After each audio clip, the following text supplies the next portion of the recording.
The invisible teacher. Tommy was labeled unteachable by every specialist, failed every test. Then the night janitor started leaving math problems on his desk. In 6 months, this slow kid solved equations that college students struggle with. The truth behind his teacher will break your heart. Tommy Chen sat in the back corner of Mrs. Henderson's math class, staring at numbers that might as well have been hieroglyphics. While other kids scribbled answers, Tommy's paper stayed blank. Not because he didn't want to learn, because every number seemed to dance and flip in his mind like restless butterflies he couldn't catch. "Tommy, can you solve problem number 3? Mrs. Henderson's voice cut through his daydream. 28 pairs of eyes turned toward him. Tommy's face burned red. He looked down at the worksheet. 2 plus 3 equals...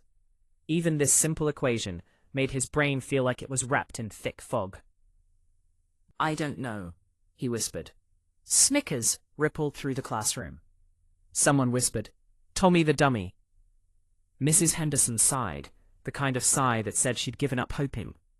At 12 years old, Tommy had been tested by 7 different specialists. Dyslexia, they said first. Then ADHD, then processing disorder. Each label came with new medications, new strategies, new failures. His file at Westridge Academy was thicker than most college applications. "Some children just aren't built for academics," Dr. Roberts had told Tommy's mother during their last appointment.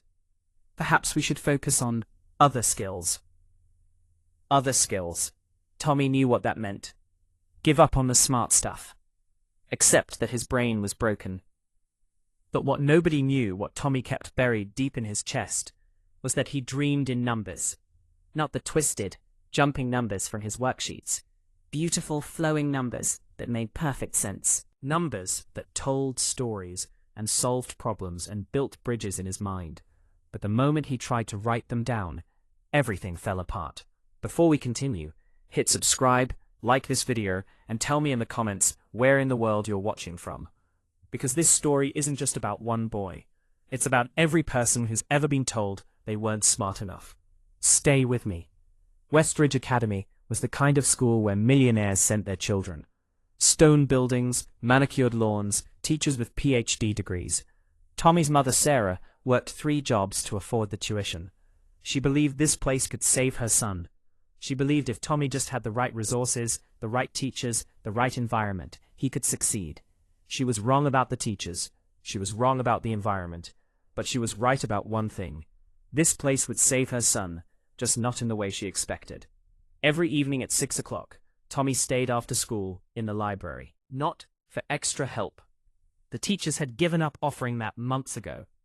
He stayed because home was a studio apartment where his mother counted pills for anxiety and stared at bills she couldn't pay. He stayed because the library was quiet, and in the quiet, the numbers in his head made sense again. That's where he first saw him. The janitor was tall and thin, with graying hair and clothes that hung loose on his frame. He moved through the library like a ghost, emptying trash bins, wiping down tables, straightening books. The nameplate on his shirt said, Mike. But Tommy noticed things others didn't. Like how Mike's eyes lingered on the mathematics textbooks. Like how he paused at the whiteboard where equations were still written from the day's lessons. Like how his fingers traced the symbols in the air, as if he was solving problems invisible to everyone else. Most kids at Westridge didn't see the janitors at all. They were background noise, invisible people who kept the school running. But Tommy lived on the edges of things. He understood being invisible. One Tuesday evening in October, Tommy fell asleep at his usual table. He'd been up most of the night, listening to his mother cry on the phone with bill collectors. When he woke up, the library was dark, except for one small lamp. The janitor was gone. But on the whiteboard, someone had written something that made Tommy's heart stop. It was the same math problem from his homework, the one he'd stared at for 3 hours without understanding. But underneath it, written in different colored chalk, were steps. Beautiful, clear steps that broke the problem down like a recipe. Not the confusing textbook method Mrs. Henderson used, something simpler, something that made sense. Tommy walked to the board on unsteady legs. He picked up a piece of chalk and followed the steps. His hand moved without shaking. The numbers stayed still. And, for the first time in his life, Tommy solved a math problem. He erased the board before he left, but his heart was pounding. The next evening, Tommy returned to the library. He brought his hardest homework problem and wrote it on the whiteboard before he started reading. When he woke up from another accidental nap, there it was again. The same neat handwriting, the same clear steps, the same miracle. This time, Tommy didn't erase the board.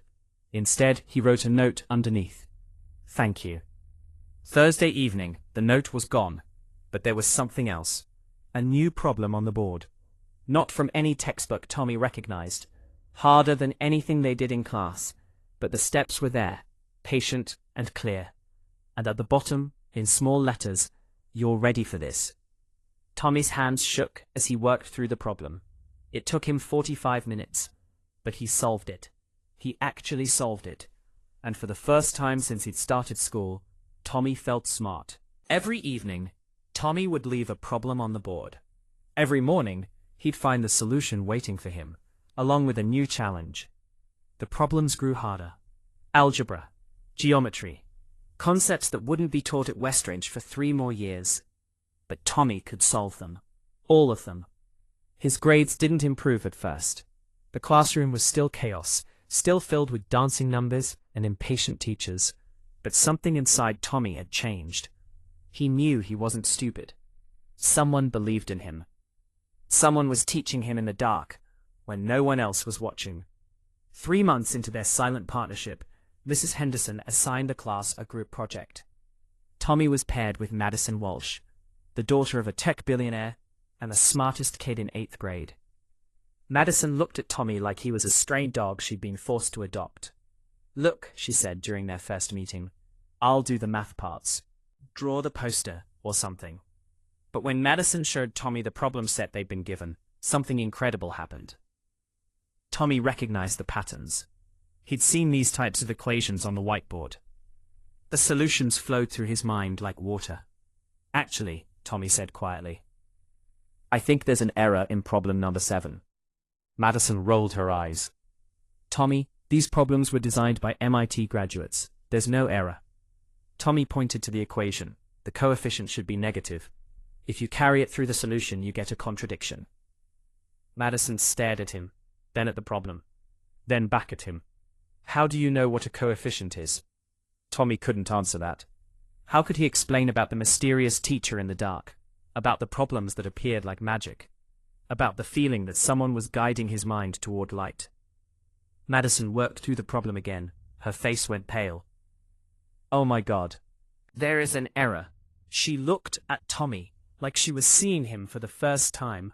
"How did you catch that?" Word spread quickly through Westridge Academy. Tommy Chen, the boy who couldn't add 2 plus 3, had found an error in a problem set designed by MIT mathematicians. Teachers whispered in hallways. Parents called each other. The principal requested a meeting with Tommy's mother. "We'd like to have Tommy tested again," Dr. Walsh, Madison's father and a renowned mathematician, told Sarah Chen in the principal's office. "By different specialists. What he did today, it's not possible unless he understands advanced mathematical concepts." Sarah gripped her purse tightly. "But all the other doctors said." "The other doctors might have been wrong," Dr. Walsh said gently. "Sometimes genius hides behind learning differences. Sometimes we're looking for intelligence in the wrong places." That night, Tommy couldn't sleep. Everything was changing too fast. New doctors, new labels, new expectations. What if they discovered his secret teacher? What if they took away the one thing that made him feel capable? He snuck out of the apartment and took 2 buses back to Westridge. The security guard knew him from his late library sessions and let him in without question. Tommy ran through the empty hallways to the library, his footsteps echoing like thunder. The library was dark, but there was light coming from the mathematics classroom down the hall. Tommy crept toward it and peered through the window. The janitor stood at the whiteboard, solving equations. But these weren't simple problems. These were graduate-level mathematical proofs that filled the entire board. His hand moved with the confidence of someone who had spent decades immersed in pure mathematics. This wasn't a janitor who happened to know some math. This was a mathematician pretending to be a janitor. Tommy pushed open the door. The man turned around, chalk still in his hand. Up close, Tommy could see exhaustion in his eyes, deep lines etched by years of carrying something heavy. "You're him," Tommy whispered. "You're my teacher." The man set down the chalk slowly. "You shouldn't be here, son. Neither should you." Tommy stepped into the classroom. "Who are you, really?" The man was quiet for a long time. Then he sat down in one of the student chairs, suddenly looking older than his years. "My name is Dr. Michael Chen," he said finally. "I used to be a professor at MIT. Youngest faculty member in the mathematics department. I had everything. Career, respect, a bright future." Tommy's eyes widened. "Chen? Like my name?" Michael's face cracked. "I had a son once. His name was David Chen. He would have been about your age now." The words hung in the air like smoke. Tommy felt something cold settle in his stomach. What happened to him? Michael closed his eyes. "Car accident, 5 years ago. I was supposed to pick him up from school that day.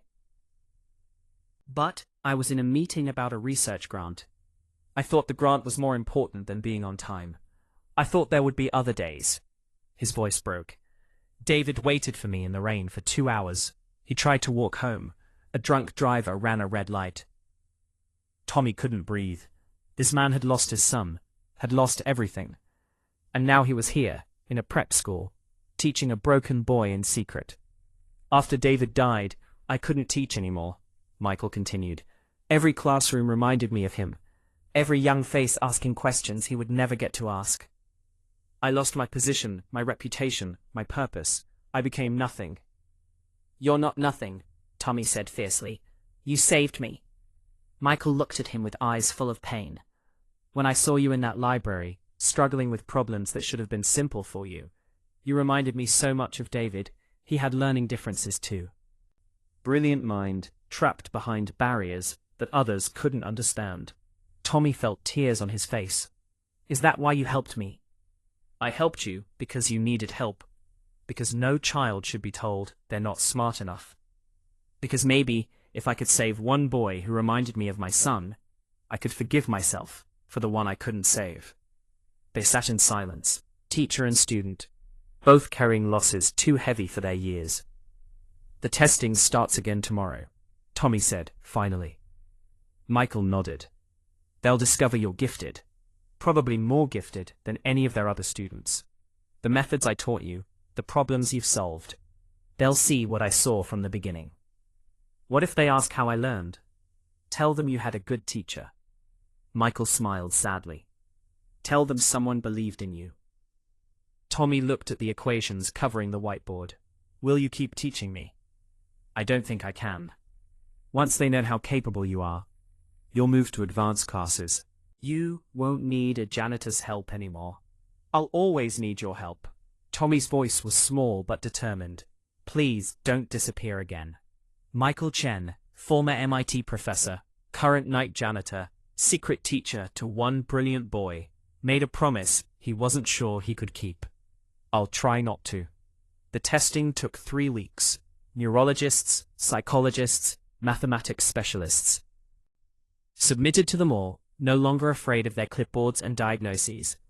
When the results came back, the word gifted appeared for the first time in his file.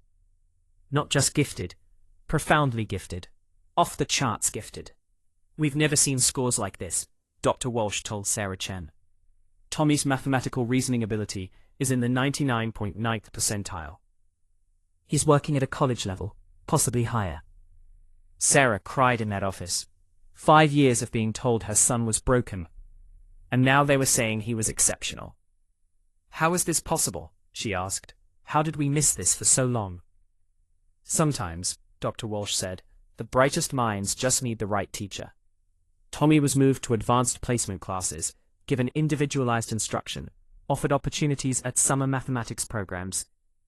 The transformation was miraculous to everyone except Tommy.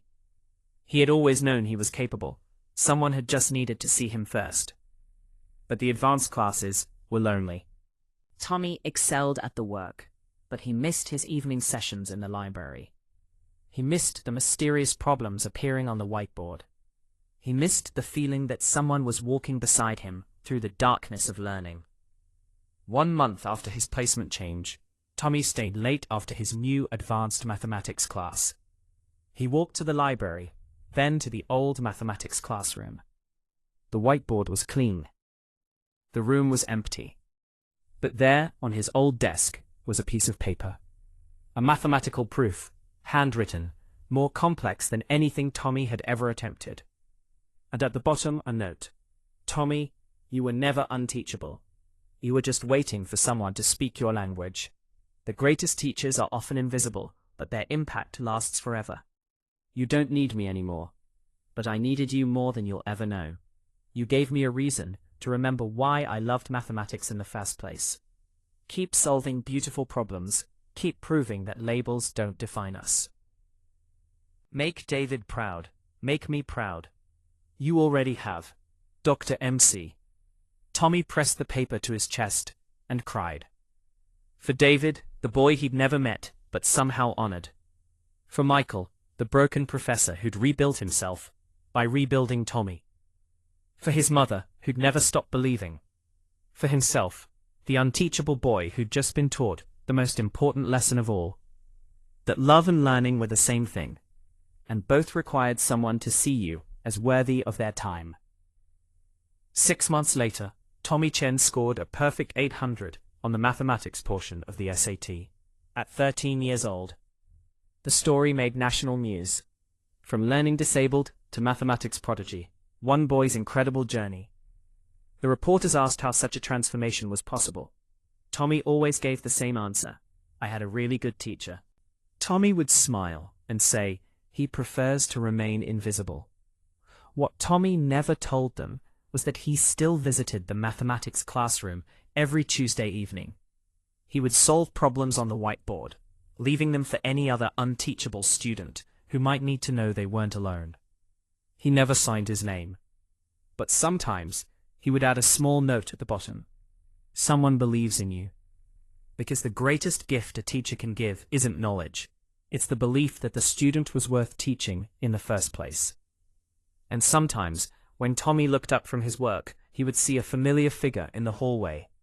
A janitor with graying hair and kind eyes, nodding approvingly before disappearing into the shadows. Still invisible. Still teaching. Still saving one child at a time. Michael Chen had found his purpose again. Not as a famous professor with published papers and academic accolades. As a teacher who saw potential in the darkness and lit it up one problem at a time. Tommy graduated from Westridge Academy at 15 with a full scholarship to MIT. On his graduation day, he found one final note in his locker. The student has become the teacher. The invisible has become visible. The broken has become whole. But you were never broken, Tommy. You were just waiting to be seen. Thank you for letting an old teacher remember what he was meant to do. Forever proud, Dr. MC. That fall, Tommy Chen walked onto the MIT campus, where Dr. Michael Chen had once been the youngest professor in the mathematics department. Tommy was now the youngest student in the same department. Different generations, different stories, but connected by the invisible thread that binds all true teachers and students. The belief that everyone deserves to be seen, to be understood, and to be loved through the patient work of learning. In his dormitory room, Tommy kept 2 things on his desk. His first mathematics textbook from Westridge Academy, the one that had once seemed impossible. And a small piece of chalk, worn smooth by a teacher's hand. Reminder that the most powerful education happens in the quiet moments when someone refuses to give up on you. The invisible teacher had become visible through the life he'd helped to shape. And Tommy Chen, once labeled unteachable, had become a teacher himself, carrying forward the lesson he'd learned in the darkness of a prep school library, that every student is worth saving, and every teacher has the power to make the invisible visible, one problem at a time. Sometimes miracles don't look like miracles. Sometimes they look like janitors with chalk in their pockets and love in their hearts, working the night shift to save one child who reminds them of all the children worth saving.